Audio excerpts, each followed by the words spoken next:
दोस्तों स्वागत है आप सबका आपके अपने एजुकेशन चैनल एज यूट्यूबर देवन। दोस्तों राजस्थान के ऐतिहासिक व्यक्तियों के बारे में बात कर रहे हैं हम लोग और आज भाग है 8वां। इससे पहले दोस्तों 7 भाग, जाहिर सी बात है हम 7 भाग कर चुके हैं और अगर वो उनमें से कोई भी भाग या सारे ही भाग आपने नहीं देखे हैं तो आप जाइए, जो लिंक हैं उनके आपको डिस्क्रिप्शन में मिल जाएंगे, वहाँ से आप जाके देखिए ताकि आगे से आगे सारी चीज़ें कनेक्ट हो पाए और आप पूरी तरीके से इन चीज़ों से, ऐतिहासिक व्यक्तियों के जो जो प्रश्न होते हैं महत्वपूर्ण, उन सब से आप वाकिफ़ हो पाएँ। दोस्तों शुरू करते हैं। सबसे पहले एक कथन, कुछ पंक्तियाँ हमारे सामने। तू संदेसी रूखड़ा म्हे परदेसी लोग, म्हाने अकबर तेड़िया क्यों तू आई होग। दोस्तों इस बात को जो है महाराजा राय सिंह जी ने कहा था और इस बात का मैं तात्पर्य बताता हूँ आपको। सबसे पहले तू संदेसी रूखड़ा, मतलब संदेसी का मतलब इसी देश का, तू संदेसी रूखड़ा। तो ये जो रूखड़ा यानी कि जो पेड़ पौधे होते हैं उनको रूखड़ा कहा गया है मारवाड़ी भाषा में। तो तू संदेसी रूखड़ा मैं परदेसी लोग, मतलब तू जो, मतलब ये जो पेड़ पौधे हो तुम लोग तो क्या हो कि संदेसी हो, मतलब इसी देश के हो। मैं परदेसी लोग, हम दूसरे देश के हैं। माने अकबर तेड़िया, मुझे तो अकबर ने बुलाया है, क्यों तू आई फोग, मतलब ये जो गुलामी का शासन है या यूं कहें कि ये जो एक तरीके से मुगलों के अंतर्गत रहकर किया जाने वाला जो शासन है वो जो है, माने अकबर तेड़िया मतलब हमें तो अकबर ने बुलाया है लेकिन तू क्यों आई, मतलब आप लोग ये गुलामी के शासन में रहने क्यों आ गए हो। तो तू संदेशी रूखड़ा में परदेसी लोग, मतलब कि आप तो भाई यहीं के हो और हम बाहर से आए हैं और हमें तो अकबर ने बुलाया है इसीलिए हम इनके अंतर्गत आते हैं, लेकिन आप लोग यहाँ पे क्यों आए। तो कहने का तात्पर्य यही है कि ये जो एक तरीके से अर्ध स्वतंत्रता का जो समय है वो जो है दोस्तों कि हमें तो भाई अकबर ने बुलाया है, अकबर ने हमें अपने अंतर्गत रखा हुआ है, लेकिन आप लोग बिना बुलाए उनके अंतर्गत क्यों हो। लेकिन पेड़ पौधे हैं बिल्कुल। फोग, फोग जो है दोस्तों एक वनस्पति है जो अपने राजस्थानी इलाके में, जैसे इधर जो होता है बीकानेर, बाड़मेर, जैसलमेर, जोधपुर, कुछ हद तक नागौर, जहाँ धोरे हैं, जहाँ बहुत सारे रेत के टीले हैं, वहाँ पे ये फोग नामक एक वनस्पति होती है, सफ़ेद रंग की होती है और उससे कई लोग कच्ची बाड़ भी बनाते हैं, अपने घर की कच्ची दीवार भी बनाते हैं। तो दोस्तों उसमें वो काम आती है। इसके अलावा जो है कई सारी छोटी छोटी टोकरियाँ बनानी होती हैं या कुछ एक टोकरियाँ बनानी होती है जिसमें चाहे हम कोई चारा रखें या फिर जो है बकरियों के छोटे जो होते हैं बच्चे उनको रखें, तो ये सारी चीज़ें उसमें रखने को काम आती हैं। तो इससे कई चीज़ें बनती हैं। तो दोस्तों वापस आते हैं अपने जो है वीडियो पे। तो ऐसे करके ये उन्होंने कथन कहा कि भाई हमें तो अकबर ने बुलाया है लेकिन आप लोग यहाँ क्यों आए हो। दोस्तों शुरू करते हैं। वेली किशन रुक्मणी री रचना किसने की थी। कर्ण सिंह, कन्हैयालाल सेठिया, पृथ्वीराज सिंह या फिर राय सिंह। तो दोस्तों किन्होंने की वेली किशन रुक्मणी री रचना, तो ये बहुत ही ज़्यादा महत्वपूर्ण क्वेश्चन, तो वो की थी पृथ्वीराज ने। पृथ्वीराज द्वारा इसकी रचना डिंगल भाषा में की गई थी। तो दोस्तों ये तो एक कॉमन क्वेश्चन हो गया कि वेली किशन रुक्मणी री की रचना जो है किसने की, तो पृथ्वीराज ने की, तो कॉमन हो गया। तो थोड़ा घुमा के पूछने के लिए एग्जाम में ये पूछेंगे कि इसकी किस भाषा में जो है रचना की गई। डिंगल लिखेंगे, पिंगल लिखेंगे, संस्कृत लिखेंगे और हिंदी लिखेंगे, और भी कोई भाषा पाली वगैरह लिख सकते हैं। तो दोस्तों इसकी रचना जो है पृथ्वीराज ने डिंगल भाषा में की थी। अगला प्रश्न, बीकानेर के किस शासक को राजपूताना का कर्ण अथवा दूसरा कर्ण की संज्ञा दी जाती है। राव कल्याणमल, राव बीका, कर्ण सिंह या फिर महाराजा राज सिंह।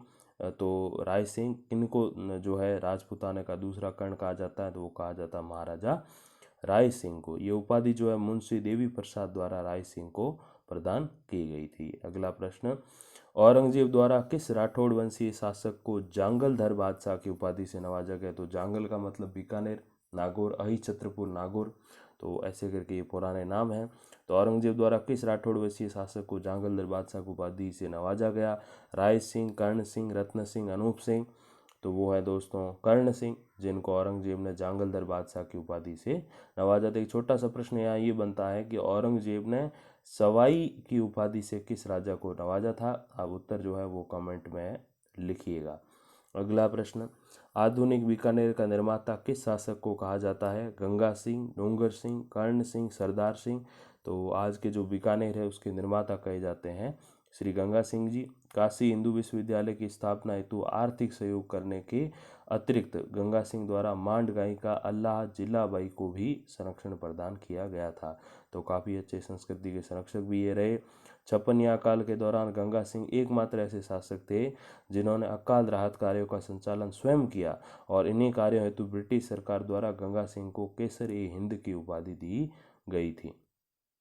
अगले प्रश्न की तरफ बढ़ते हैं। वर्साई की संधि में भारतीय नरेशों का प्रतिनिधित्व किसके द्वारा किया गया? जगत सिंह, शार्दुल सिंह, विनय सिंह, गंगा सिंह। तो दोस्तों वर्साई की संधि थी, उसमें गंगा सिंह ने जो है भारत की तरफ से प्रतिनिधित्व किया था देसी नरेशों का।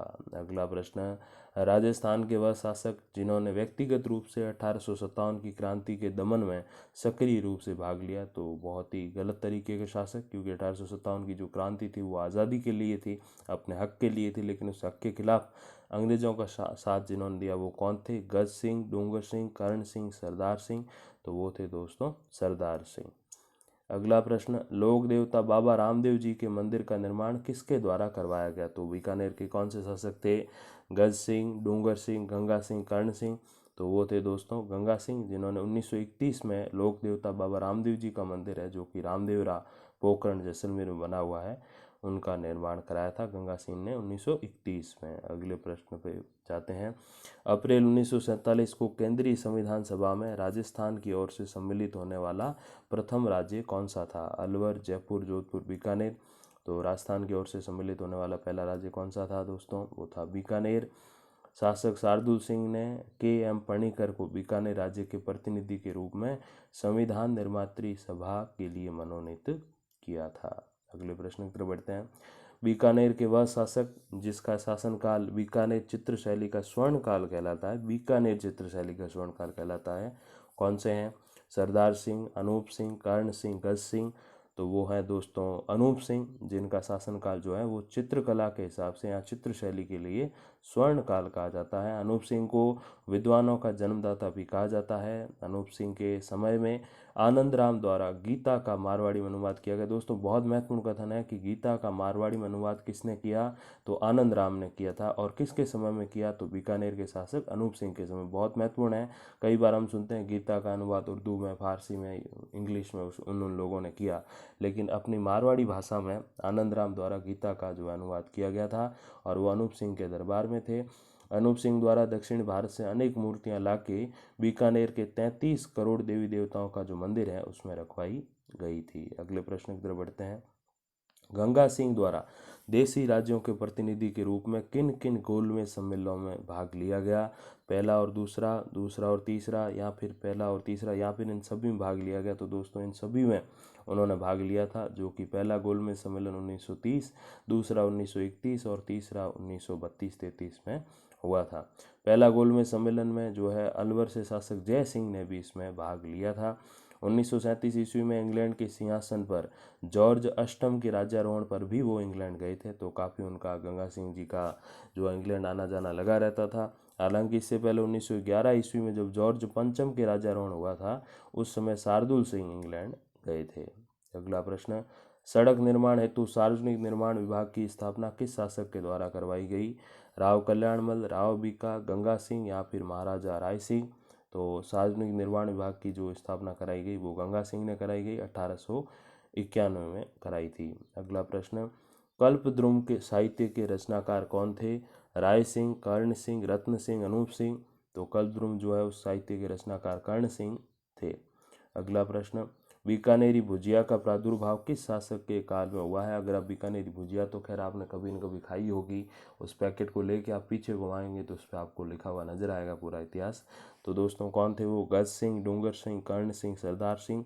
तो वो थे दोस्तों जो है डूंगर सिंह, जिन्होंने जो है जिनके समय में जो है भुजिया का उत्पादन शुरू हुआ था। अगले प्रश्न की तरफ बढ़ते हैं। हिंदी को सरकारी कामकाज की भाषा बनाने का आदेश किस शासक ने दिया? गंगा सिंह, सरदार सिंह, गज सिंह, कर्ण सिंह? तो वो थे गंगा सिंह, जिन्होंने हिंदी को सरकारी कामकाज की भाषा बनाने का आदेश दिया। तो काफ़ी अच्छी बात ये, क्योंकि हिंदी हमारी राष्ट्रीय भाषा भविष्य में बनी थी उस समय। यह आदेश 1914 ईस्वी में उन्होंने लागू कर दिया था। अगला प्रश्न, प्रजा प्रतिनिधि सभा की स्थापना कब की गई? 10 नवंबर 1912, 10 नवंबर 1913, 10 दिसंबर 1913 या फिर 10 दिसंबर 1914। तो प्रजा प्रतिनिधि सभा उसकी स्थापना 10 नवंबर 1913 को की गई थी। अगला प्रश्न, प्रथम विश्व युद्ध के दौरान ब्रिटिश इंपीरियल वॉर कैबिनेट के एकमात्र अश्वेत सदस्य कौन थे? अनूप सिंह, गंगा सिंह, कल्याण सिंह, प्रताप सिंह। तो वो गंगा सिंह थे। इससे समझ सकते हैं उनकी क्या वैल्यू थी इंग्लैंड में, तो उनको बहुत बड़े बड़े कार्यक्रमों में बुलाया जाता था। अगला प्रश्न, बीकानेर एक दिग्दर्शन नामक पुस्तक किसने लिखी? मदन मोहन मालवीय, घनश्याम दास बिड़ला, मोहम्मद इकबाल, जयनारायण व्यास। तो ये जयनारायण व्यास ने लिखी थी। इसमें बीकानेर के शासक गंगा सिंह का आलोचनात्मक विवरण था। जब वो गए थे पहले और दूसरे गोलमेज सम्मेलन में गए थे, तब जो ये आलोचनात्मक विवरण वहाँ पे उन्होंने बताया था, इन्होंने जयनारायण व्यास ने, ताकि उनकी बुराइयां सामने लाई जा सके। अगला प्रश्न, मतीरे की राढ़ युद्ध कब लड़ा गया? 1666, 1643, 1678 या फिर 1642। तो मतीरे की राढ़ युद्ध जो है वो 1642 में लड़ा गया। जाखणिया स्थान को लेकर बीकानेर शासक कर्ण सिंह और अमर सिंह के मध्य युद्ध हुआ था। उस युद्ध को जो है मतीरे की राढ़ के नाम से जाना जाता है। बीकानेर के किस शासक ने खानवा के युद्ध में राणा सांगा की ओर से भाग लिया था? राव बीका, राव कल्याणमल, राव लूणकरण या फिर गज सिंह द्वितीय। तो कौन से शासक थे जिन्होंने राणा सांगा का साथ दिया था? वो थे राव कल्याणमल। अगला प्रश्न, बीकानेरी चित्रकला का आरंभ किसके काल से माना जाता है? राव बीका, राव जैत सिंह, कर्ण सिंह, महाराजा राय सिंह। तो बीकानेरी चित्रकला का जो आरंभ है वो महाराजा राय सिंह के समय से माना जाता है। राजपूताना का वो राज्य जिसने सबसे पहले कार्यपालिका और न्यायपालिका को पृथक किया, कार्यपालिका नहीं पालिका है, को पृथक किया, तो वो कौन से जो है राजपूताना शासक थे? जो है किस जगह के थे? बीकानेर, जोधपुर, अलवर, बूंदी। तो वो थे बीकानेर के, जिन्होंने कार्यपालिका और न्यायपालिका को अलग थलग रखने की सोची थी। अगला प्रश्न, राष्ट्रसंघ के 5वें सत्र में भारत का प्रतिनिधित्व किसके द्वारा किया गया? जसवंत सिंह, उम्मेद सिंह, गंगा सिंह, स्वाई जय सिंह। तो राष्ट्रसंघ का जो 5वां सत्र था उसमें भारत का प्रतिनिधित्व गंगा सिंह ने किया था। राष्ट्रसंघ के 5वें सत्र का आयोजन 1924 ईस्वी में किया गया था। बीकानेर दमन विरोधी दिवस कब मनाया गया था? 26 जनवरी 1944, 16 अगस्त 1945, 14 अक्टूबर 1946, 26 अक्टूबर 1944। तो बीकानेर दमन विरोधी दिवस जो है वो 26 अक्टूबर 1944 को मनाया गया था। इस विरोध के समय बीकानेर के शासक जो थे वो शार्दुल सिंह थे। तो दोस्तों ये जो वीडियो है वो हो चुका है समाप्त। आगे भी और पार्ट आएंगे, और उसके लिए आपने जो समय दिया है इस वीडियो को, उसके लिए बहुत बहुत धन्यवाद। नमस्कार।